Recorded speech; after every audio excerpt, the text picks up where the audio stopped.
Chase, thank you so much for joining us here on Behind the Braves, the official podcast of the Atlanta Braves. This is a special treat for us. We're here at Charlotte Motor Speedway. You've got I think it's the 60th running of the Coca-Cola 600 this weekend coming up, which for those who don't follow NASCAR, that's one of the crown jewels, or one of the majors, if you will, of the NASCAR schedule. So, I know you had the All-Star race last weekend. How are you feeling about the 600 this weekend? Yeah, always a big race, and really these 2 weeks are both really fun races on our schedule. So looking forward to it. The All-Star race, I feel like our car was decent. Didn't work out too good for us there at the end of the race, but a good starting spot, I think, for this upcoming week, which is really the main thing in the 2 weeks is trying to get the win on Sunday night. Well, another thing for those who don't watch NASCAR, the guy who wins the race, Greg, goes to victory lane, obviously. You know that. Mm-hmm. But then they take roughly 10,000 pictures with 10,000 different hats on. So you got to get all the different sponsors. Roughly. That's in that ballpark. One of the cool things about Chase is that he always I think pretty much always takes a picture with his Braves hat on. Nice. In victory lane. Just when you won at Talladega a couple weeks ago, we saw that picture that got sent to us, and we were so pumped. We're like, okay, we're putting this out everywhere now, because that was just perfect. So is that just something you insist on every time? You got to wear your Braves hat in victory lane? Well, it's I love the Braves. I follow the Georgia Bulldogs, and have different personal things that I'm a fan of. So I think it's important to express that, and those days where you're able to get a win, and it's not every week you get to take a picture in victory lane. So right. I like to make the most of my trips, and haven't had a ton of trips to make the most of, but anytime I do, I'd love to love to support the people that enjoy watching. How did you first become a Braves fan? What are the earliest memories of a Braves fan? Because for me, growing up around the racetrack, it was watching the Braves on TBS, no matter where we were. If we were in Darlington, we were Talladega, we were in Michigan, whatever hotel we're at, or RV, whatever, Braves were on TBS back when I was growing up. So you're a good bit younger than me. So how did that Braves fandom start for you? I very just remember just a little bit of them playing on TBS some as well. For me, it wasn't really my mom or dad. Dad was never really a big Braves fan or a big baseball guy. It was really my cousin and my uncle who were big Braves fans, and my cousin played baseball and grew up around him a lot, and really he was kind of the one who introduced me to him. Started following him a little bit when I was little, but I felt like I really became a big fan like in middle school. That was really when I started to watch, and I really just loved going home and on Tuesdays, Wednesdays, and whatever, Mondays, and watching in the evenings during the summer months or the spring, and then hopefully the fall.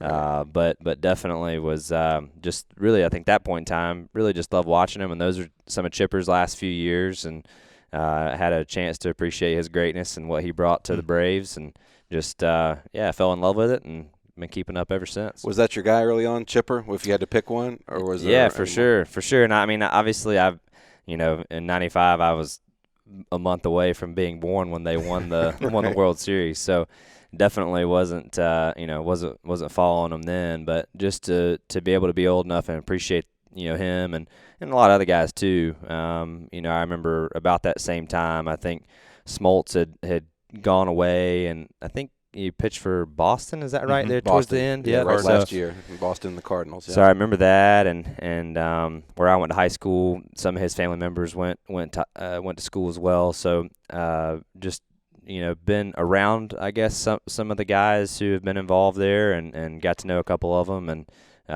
just enjoy being a part of the culture. It's been a lot of fun. It's great to have some other guys, especially up-and-coming stars, and so I kind of view you that way. You're my kid's age, and I was back during that era when I played, but it's great to see other sports and guys who follow the Braves, because then we want to follow you. And, of course, I know your dad, followed his career. When I was playing, we got a chance to meet Dale Earnhardt and Mark Martin and the Waltrips. Those guys would come to and meet, because Bobby Cox was a huge race car fan. Terry Pendleton and Ned Yost used to be in the pit in the off season with the Earnhardts, and so Ned was in the bullpen with me. So nobody knew this, but we would hide a TV in the bullpen, because back then at Fulton County Stadium you could put it in a corner with rabbit ears, and we'd watch the races on Sunday, because we'd have day game. And so we're watching Ned's we think, Ned, what's wrong? He goes, this is happening around, like, oh, I thought you were watching the game. No, watching the race. He's watching the race. So he kind of introduced me to the sport, and then getting to meet a lot of the drivers that would come in. But it was a lot of fun because I didn't grow up knowing much about NASCAR and racing and everything. So that was kind of my introduction in the big leagues to that. So I've learned to appreciate it. But we've been following you and really appreciate what you're doing. But it's interesting that, the Braves have kind of gone through a transformation here. And you look at Austin Riley and Acuna and Albies and now Soroka and Freed. These guys are coming up who are pitching while they're young. And so it's got to be exciting for you to see, because you went through a dry spell and you're, fandom. We've talked about this over the last 10 years. It's been kind of rough in Braves country. And now all of a sudden this team has totally changed. And there's a lot of exciting things going on. And so we really like that, but we appreciate you, like I said, being on today, and we know we're just as excited as you are about what's going on, and then being able to see someone like yourself kind of in NASCAR and doing really well, and so it's been fun to watch. I appreciate it. Yeah, like I said, I just love keeping up, and it really has been cool. And like I said, I feel like when I really started to follow along and was old enough to keep up, Chipper was kind of on his way out, and a lot of those guys were leaving, and to see this new team form and just to be able to follow that. And I don't know what it's like. I don't play, obviously, but from the outside looking in, it seems like a lot of those guys will really get along well, and the culture is about as good as you could ask for from the outside looking in. I don't know what they might hate each other. I don't know, but it looks like when you win, they love it. Everybody likes each other, right? Exactly. I'm sure know that there's not a lot of arguments when you're winning in the pit crew, right? True, but it's regardless, kind of the same as the locker room. To see that, I think is a lot of fun, and watching those guys. I mean, heck, some of them are younger than me, which is kind of crazy, and are just doing what they love and getting a shot to play in the bigs. And I mean, for them, that's their dream, just like it was mine to race in Cup. Yeah. Tell me what it's like for you, because in baseball we have a lot of what we call superstitions, but I tend to call them patterns, or we have routines. Yeah. Because set by a true superstitious person. Yeah, that's right. But to be successful, you have to have a pattern, right? You have to have something. So Sure. For you, what was it like race day for you? When you're preparing, because you've got a grueling event out here. I mean, Ricky was talking about 600 miles and some are 400 miles. That's a long day, and it's hot out there. I was just walking around, and it's hot. It's warm. Yeah, so tell me, how do you prepare for that, and what kind of things that superstitious or what kind of routine do you get into? Yeah, I agree with you, and it's definitely a routine, and we work really hard every week to kind of make each week feel the same. Obviously, they're the same but different. I mean, every track kind of has its own thing. As far as the on-track performance goes. But everything off-track leading up to an event, we try to make it as much of the same as we can every week, as I'm sure game days are probably similar for a lot of the guys who play. But I think that just helps your mindset and it being the same and it having the same feel every week. And it's not a superstitious thing, really. It's just you get in a routine and habits of doing things in a certain way and in a certain order, and I think it just makes things go smooth and allows you to put the time and the focus into the things that really matter. For us is the on-track performance at specific points. And when you can do that each week at the same time, I think, creating that repetition goes a long way. So that's why we do it like that. Well, it relaxes your mind. When you don't have to adjust, you can focus on the mental part of the game, which is what's going to win. Yep. It's going to win you. I mean, a car is doing a lot of the work, but you mentally have to be prepared to make those adjustments. And when your routine's off, it takes more energy. Yeah, definitely. And like I said, it puts you in a better place mentally through all that stuff. And when I was talking about superstition, when I was growing up and young, I always had everybody had their lucky pair of underwear or whatever, lucky pair of socks you wear. So as I got older, I was young racing and always had them on, socks on, like it was go time, and kind of get to the point where you're wearing the right stuff, you have the right underwear on, you have the right socks on, you still didn't win. What'd I do wrong? And so eventually I guess you kind of figure out that maybe there's not as much to that, and it's more just about getting in the routine and habits of doing things the same way and finding some comfort in that. Well, there's something to that superstition stuff in both baseball and NASCAR. I know my dad racing in what's now the Xfinity Series, it was the Busch Grand National Series in the 80s, was going through a particularly rough stretch. And at that time, a guy named Larry Pearson was dominating the Busch Grand National Series. So my late grandfather, who would travel every week with the team at that time, went up pit road and was cutting a banana around Larry Pearson's car and then put the peel inside the car. And his crew said, what are you doing with that banana peel? And he said, well, I'm getting that monkey off of Rick's back, and I'm going to get him in your car. And sure enough, that week, I think Dad finished third, and Larry wrecked. So, so they were like, when they came up next week, he came up there with a banana, and that crew was like, don't even get anywhere near this thing. Get it away. So it's interesting. One thing that's, you talk about you were a month away from being born when the Braves won in '95. There was a huge connection at that time between the Braves and NASCAR. Obviously, Greg mentioned Dale Earnhardt Sr. I remember the October Charlotte race in the early mid-'90s, Dale Sr. walking up and down pit road with a Braves jacket on. It was the postseason, so he was showing his support.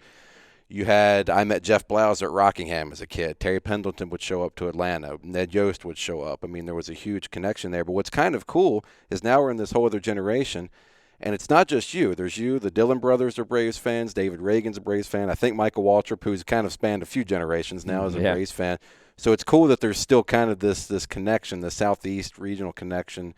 Do you guys or any other guys that you ever kind of watch Braves games with or talk Braves baseball with that are on pit road or anything like that? Yeah, I mean, I know the Dillon brothers are big fans, and I have a lot of buddies back around home that keep up with it. Some of the team guys do. The struggle with some of that is a lot of guys live up here, and I don't think are as accustomed to Braves country as people from Georgia are. I feel like obviously that's kind of the heart of it, but certainly the cool thing about the Braves is that you guys span over multiple states. So right. There are a lot of people that I feel like ask about them to me because it's funny. Like we were just doing our meetings a few minutes ago, and Greg Ives, who crew chiefs the '88 car now, and he said, how's the Braves doing? Because he knows I keep up with them and whatnot. And I said, got a big win last night, a little over 500, which is good, and just trucking along. So they are interested, and I feel like they've a lot of times ask me kind of what's going on to keep them in the loop, which is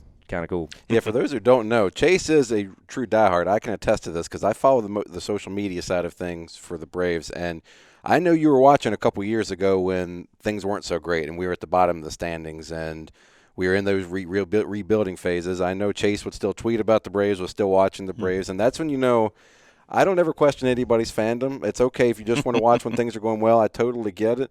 But there's something special to be said for the diehards that are still hanging in there when things aren't going so well and are still keeping up with it and still showing up and still showing that support. I would think as a player that's got to mean something too, that you've got people that are there with you through the thick and thin.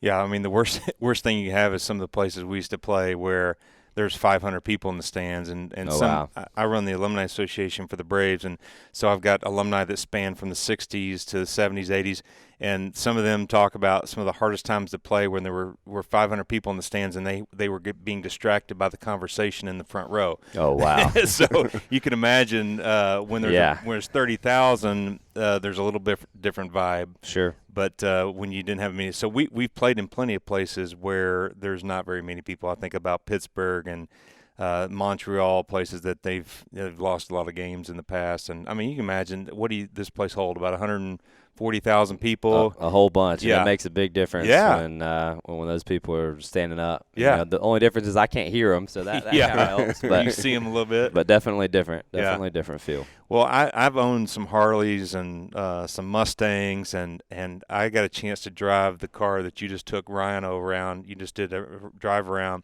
and there's something about that growl, that hum that you get on a big motor, and I can't imagine what that adrenaline's like as you take it out 220, 215 miles an hour. I don't know how fast you go down the straightaway, but faster than we were going a minute ago. Yeah, for sure. That's right. I can't imagine what that adrenaline's like. I know what it's like to pitch in the World Series, but I don't think it's anywhere like what the adrenaline would be sitting on top of that engine and riding it around the track. But do you feel like that because of that you're a little bit of an adrenaline junkie?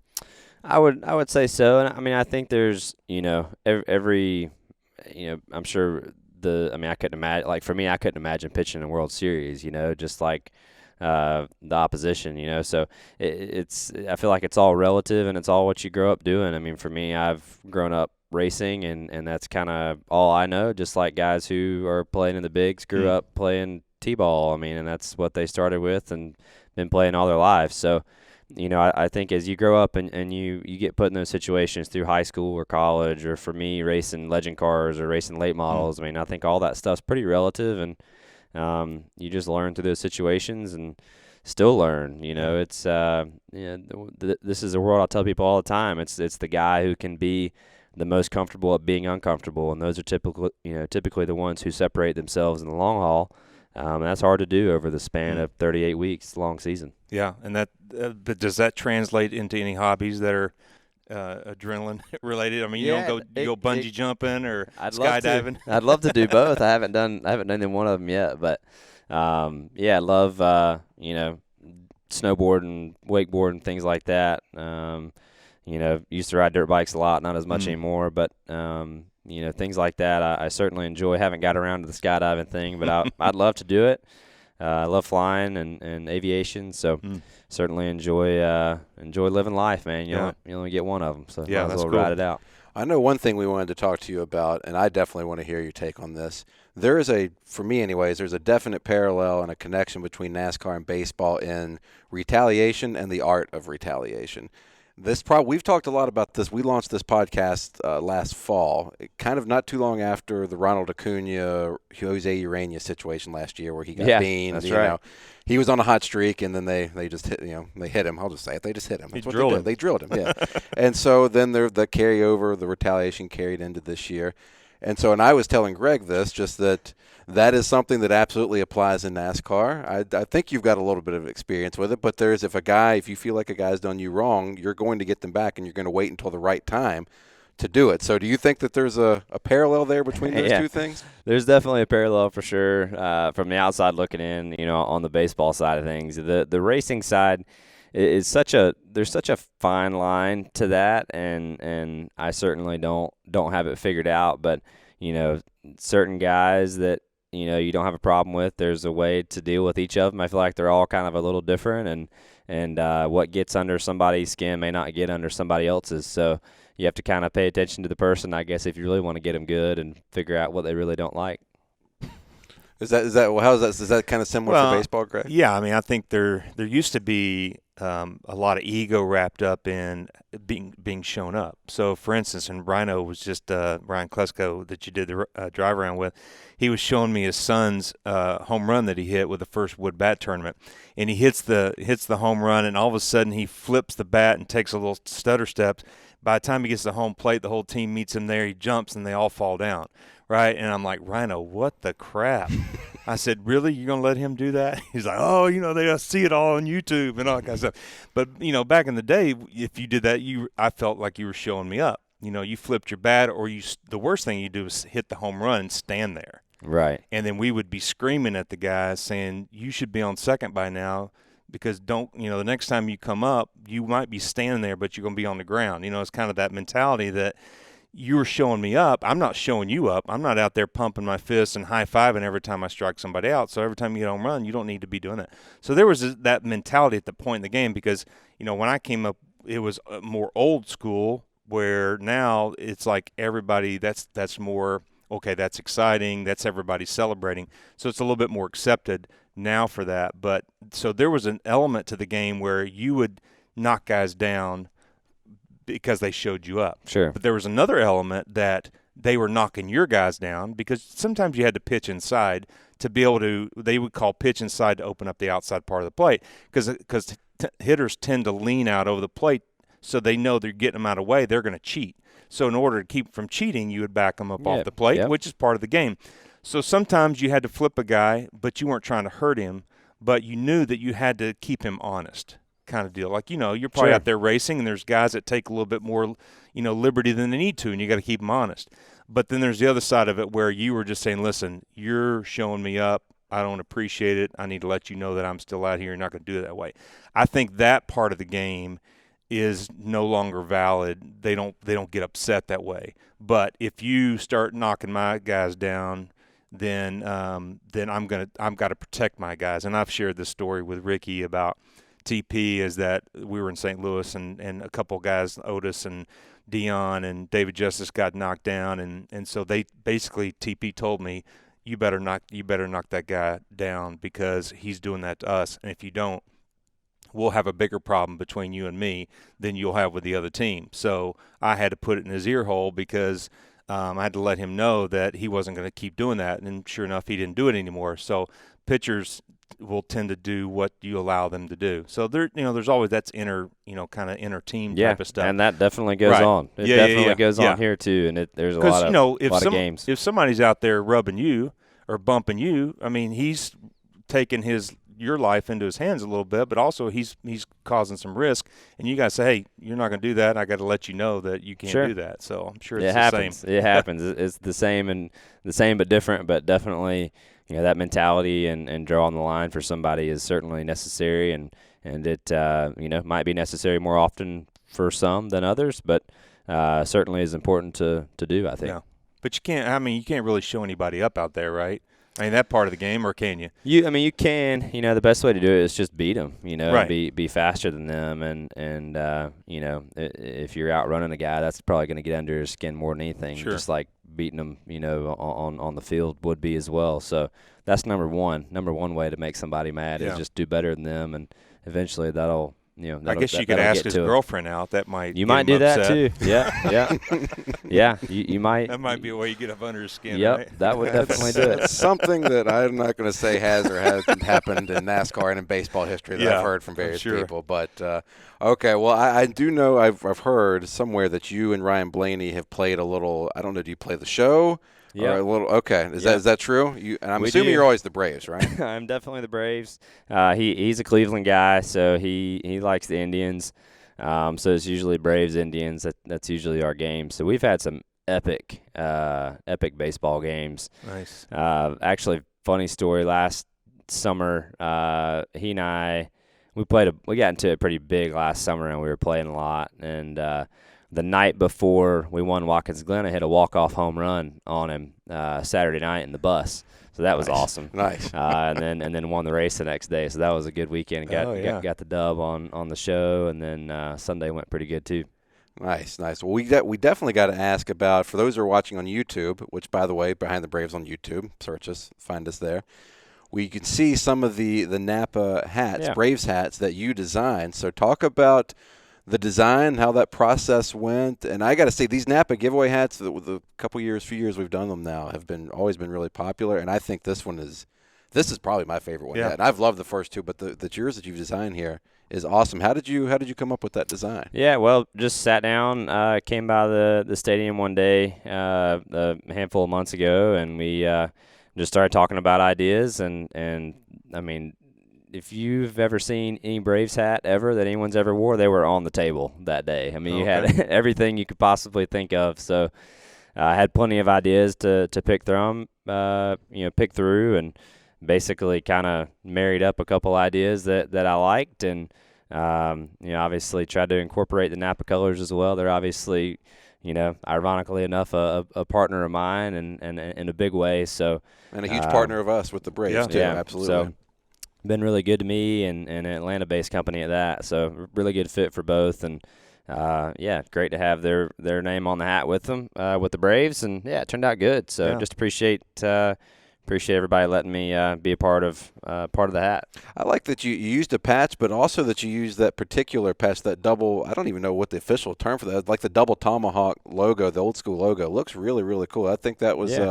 It's interesting to me that you gravitated towards that one, because that's one that I don't think a lot of people necessarily jump at it first. Yeah, you don't see it a lot. I have a couple hats like that I like, so that was kind of the logo I wanted to use. Just didn't really know how to incorporate it, but glad it turned out good. Hopefully everybody enjoys it. We've got a bunch for you to take home with you too, so I look forward to it. I love hats, so all about it. That's good. Did you ever play baseball as a kid, or did you ever even have time? Because I figured you were probably racing somewhere from the time you could walk, probably every weekend, right? I've played a little bit. When I was little, I played t-ball and kind of got into coach's pitch, and I was never good enough to make the team in middle school or high school anyway, so it wouldn't have mattered. But definitely got busy through those years. But I've always loved playing baseball. Have some buddies who have some softball teams around home, and I love to go play whenever I'm home throughout the week. But love it. Yeah, I wish I was better at it. Just you and me both.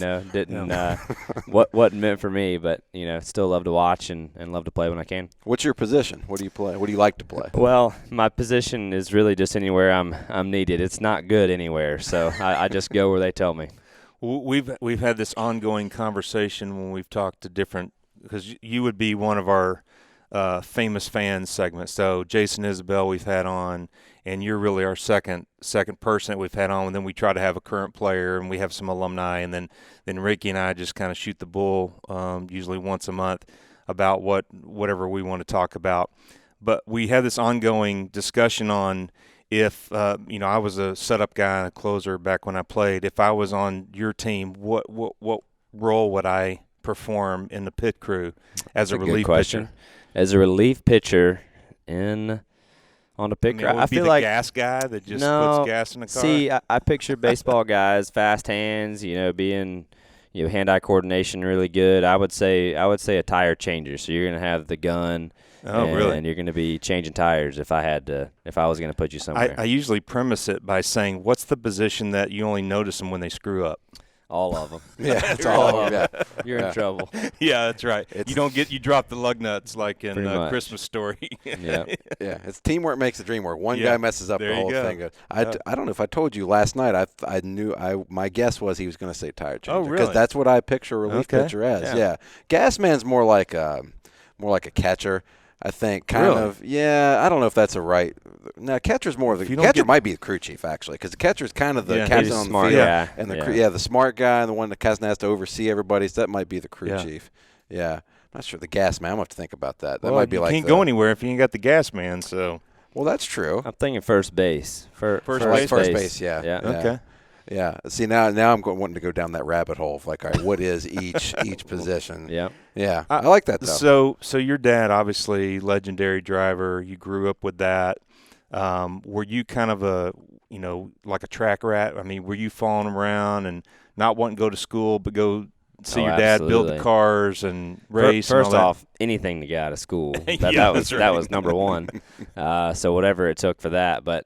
Yeah, it was always a lot of fun going, as a kid, and I was really little when he was racing full time still, and to have that opportunity to go to the track then, and obviously, much like baseball has changed over the years, racing has changed as well, and seeing kind of that firsthand as what what it was then to kind of how things have transformed, what they are now has been pretty neat, and his career has been pretty special too. Just from, he's raced through a lot of different eras of driving, and cars have, a street. Think about what a street car was in the '80s versus what a street car is now, and he's basically raced through all those generations and seen all that. So I feel like he's very lucky to have kind of gone through the years that he raced, and then for me as a kid to kind of see that and look back on his career and kind of see where it's migrated now has been pretty neat as well. Were there some other kids that were hanging out with you when you were growing up that you befriended and they were hanging out the track as well? Yeah, he mentioned my buddy Ryan Blaney. His dad raced as well, so our dads were racing against each other a lot, and he and I grew up together on the racetrack. And oddly enough, he and I we weren't really friends. We weren't buddies when we were kids, but we kind of befriended one another down the road as we started racing with each other. And he's a guy that just been around a lot, and obviously our dad's history with racing one another and us growing up and racing together as well has been pretty fun. And it's always an interesting relationship, racing with your buddies, and I'm sure like it is playing with them, on the big stage. So what is, if you had to pick one favorite Braves memory as a fan, do you have one that jumps out? Because this was, Greg mentioned about once a month we'll do a show just us, and we recently did one that was each of our top 5 Braves moments. Mine as a fan, him as a player, and working in the front office. Are there any that jump to mind for you? Yeah, there are. It's really tough. But for me, I want to say it was the 2013 season. I don't want to pick a particular game, But it was either 12 or 13 that they hit like a bunch of walk-offs, and like it was just, as a fan, like it was the most exciting year ever. I mean, they hit walk-offs and home runs, and it was really both of those years, because 12 was Chipper's last year, and he had a couple of monumental walk-offs against the Phillies. Maybe it was 12, and it was just a couple crazy comebacks, and it seemed like it was happening like every week. And that's where they started all meeting at home plate, throwing the dirt and the water. Yeah. I mean, they really do that before then, but it seemed like that year it just all started happening more and more, and they were all meeting up. Because I guess maybe it happened so frequently, they just figured they started doing it. They got so excited. Yeah, they started developing new ways to celebrate. That's right. Yeah, jumping up and down. Got outside the box. That's a similar thing in NASCAR that's changed through the years too. The celebration, because the burnouts used to not be a thing. When I was growing up in the sport, that really wasn't a thing, and now it's everybody does it. Of course, I think who won the All-Star race last week? Kyle Larson. He did the thing where he's doing the burnout, holding the steering wheel out the window. Like, there's always something new to see that I like. Sure. So, you know, holding the steering wheel out the window. Yeah. How do you do that? Oh, he's good, man. These guys are professionals. They know what they're doing. Yeah. He's driving with his feet. Stuck it out the window. Yeah. Props to him. That's a cool one. That's a new one. Yeah. So pretty neat. Well, new kinda. He's been doing it for a while, but that's his thing. I think he started it. So what, that's he lock neat. the steering wheel in one direction, then pull it off, and then it just kind of went around. It's gonna turn to one way on its own. So. Okay. Yeah. All right. Well, it's going to try this at home. Yeah, exactly. That's right. Last question for me. What do you think, if there are major similarities, what do you think is the biggest similarity between baseball and racing? Man, that's really tough. I would have obviously there's a lot of differences in kind of what's going on from a physical standpoint. So I would have to say something down the mental side of things, and just, I kind of look at baseball games. Baseball games are pretty long. I mean, 9 innings is a long time. Our races are long, and I just feel like the cadence of a baseball game and the cadence of a race and how that changes from the first inning or the first 100 laps to the last 100 laps, I feel like is very different, and especially when things are tight and close. I feel like there's a lot of similarities there in just the mindsets and how you have to, get started. And maybe as a pitcher, I've never pitched, but I feel like you have to kind of settle in, and I feel like there's definitely a similarity there in how the drivers settle into a place, and then obviously save their best stuff for right there at the very end and finish strong. You don't get a setup man or a closer. You got to be the starter, setup man, and the closer. Exactly. So you got a tough job there. But you're right. I've always viewed starting pitching is like running a marathon, because you have to the first inning is the worst, and then as you settle in, but then you got to save something mentally to close it out. Sure. And there's a lot happens in those last few laps, and you got to avoid getting beat up and wrecks, and then you got to finish it. So you got to be the closer. Yep. So you got a tough road there for that whole extended period of time. So I would agree. I view what you do as kind of a starting pitcher who goes 9 innings every time, and you don't get any help. Right. So, well, that's your kind of pitcher, isn't well, it? hey, I love it. Yeah. Any pitcher can do that. That's a good day. Yeah, that's right. Good day. Well, thank you so much, Chase. We really appreciate it. Good luck this weekend here at Charlotte, and thanks to the folks at Charlotte for letting us for sure. do that here. And everybody be sure to grab one of these. I'm pointing for those watching us on YouTube, one of these Napa giveaway hats. May 29th, I believe, at SunTrust Park. So be there early. These are going to be – they're always a popular one, and I know people have been excited. How many they get the first? I think 15,000. 15,000. Yeah, 15,000. First 15,000. So you're going to need to be there thumbs early. up from the back. That's right. That's right. We nailed it. 15,000. Nice. So be there early. So thanks again, Chase. We really no problem. appreciate it. Thank you, guys.